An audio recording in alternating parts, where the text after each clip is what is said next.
Hi guys, welcome back sa ating YouTube channel. So today's video guys, i-unbox natin tong bagong unit ng Honor, ang Honor X9C 5G.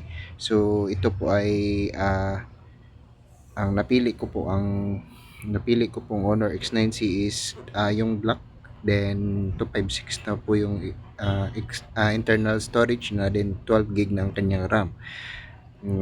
Yun nga yung black color po natin ang nating napili. So actually guys, na-open na to, pero gusto ko lang ipakita sa inyo kung anong mga laman nitong box ng Honor X9C.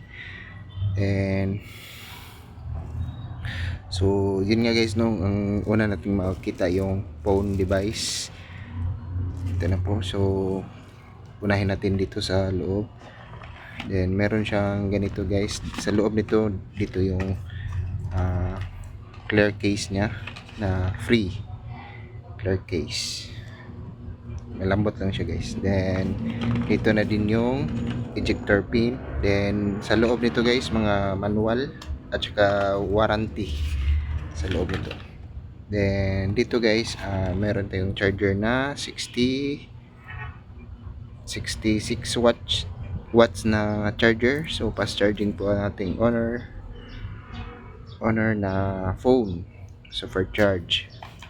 Then meron siyang type C na cord. Type C. Ito guys, type C siya guys. Then yun lang guys, yung laman ng ating box. Then pakita ko po sa inyo yung phone.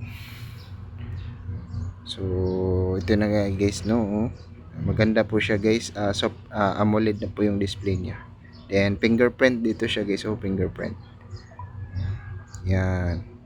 So maganda po siya yung screen niya guys. Depende na lang sa wallpaper niya, pero maganda po yung quality ng phone na ito guys.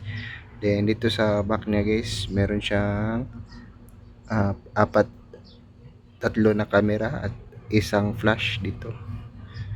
Then Honor black color yung napili ko guys. Then dito guys, malakas siya guys, dual speaker. Meron siyang speaker dito sa taas, meron siyang speaker din sa baba. So dual speaker po ang ating device. Dito po yung second speaker. So dual speaker siya. Up and down yung speaker niya, nasa taas at saka nasa baba. Then dual SIM, wala siyang slot ng SIM card, pero 256 naman yung internal niya. Then type C para charge. And ito yung mic niya. Then yung delete, dito po yung power button, then volume up and down. So ang maganda nito guys is yung kung mag-game ka guys, is meron siyang dual HD or ultra HD ng Mobile Legends. So dito sa makikita natin sa settings guys,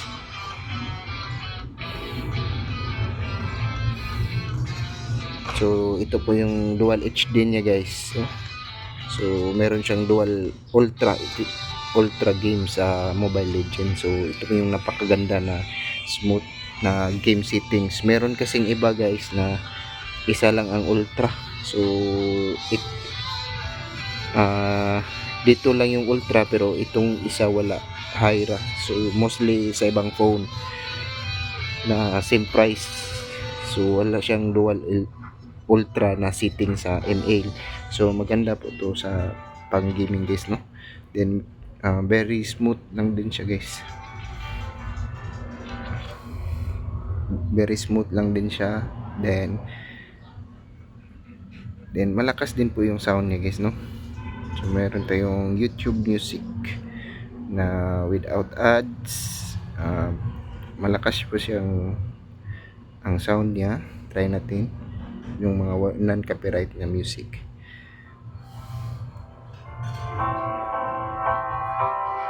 So, copyright yun.